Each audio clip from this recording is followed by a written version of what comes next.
Hi, Jasmine. I have to catch up with the tags. I'm going to do the one from last week because I didn't do that yet.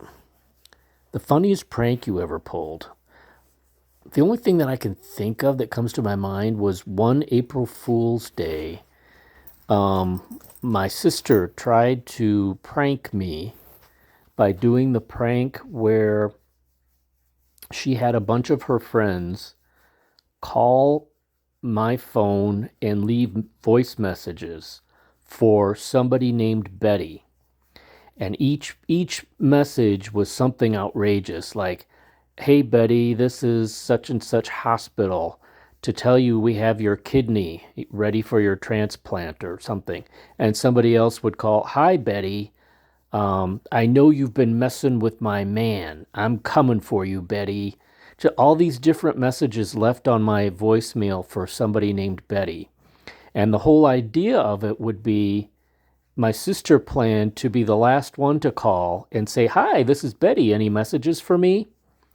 But I pranked her. I turned the tables on her by putting an outgoing message on my voicemail with me being Betty and saying, "Hi, this is Betty. You want to talk to me? Well, leave your message and I'll get back to you. Bye." And I left that right before my sister called to deliver her punchline about, "Hi, this is Betty. Any messages for me?" And I beat her to the punch by being Betty first. So that was a big prank that I turned the tables on her. Um, okay, what are the other questions? What do you feel like, or how, when you're alone? I usually feel great because I am a loner and I like to be alone. So when I am alone, I usually feel very relaxed and very content. Awkward moment that I had. I'm going to go with the time when my eldest brother had divorced his wife and he brought his second wife to our house for Christmas for the first time. And it was my turn to hand out my presents to everybody. And what did I do but say, "Here's my presents for," then I said my brother and his first wife's name instead of the second wife that was there. And it wasn't enough that I said it once. I said it like 3 times. Kind of loud, like, "Here's my present for Mike and Sue. Here's my present for Mike and Sue." And his second wife's name was Sandy. The first wife was Sue. I was so embarrassed. Where'd you go? Do you play games? If so, I think you said with who or with what? I do, but I play them now on my phone. I play Words with Friends, which is a Scrabble app.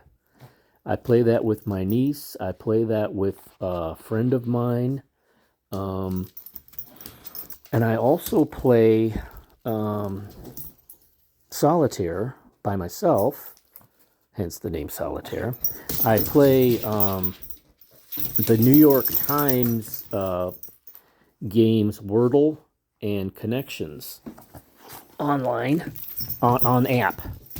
And those are the games I play now. We used to play games a lot, board games a lot when I was little and lived at home. Clue, Monopoly, Battleship, Trivial Pursuit, Stratego, just a lot of them. We liked electronic games that came out, electronic board games. Stop Thief was a good one, and Dark Tower was another good one. And then we got the first video games. We had Atari, Meteors. Was it called Meteors? And Tanks, and of course we had the first thing too, which was the tennis game with with the two lines and just the bouncing white dot in between.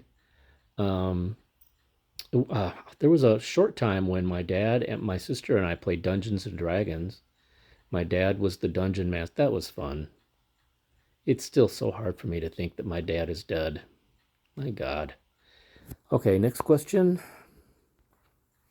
What do you feel about tattoos? I think is the last question. I'm not a big fan. There are times when I think they're cool. I don't have any.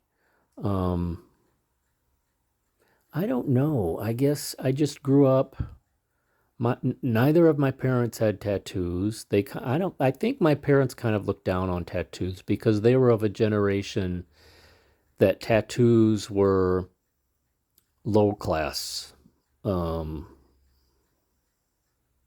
like I don't know, just a lower class thing to do. Not to put anybody who have tattoos down, but in their day and their class, it was seen as a lower class thing to do, I guess.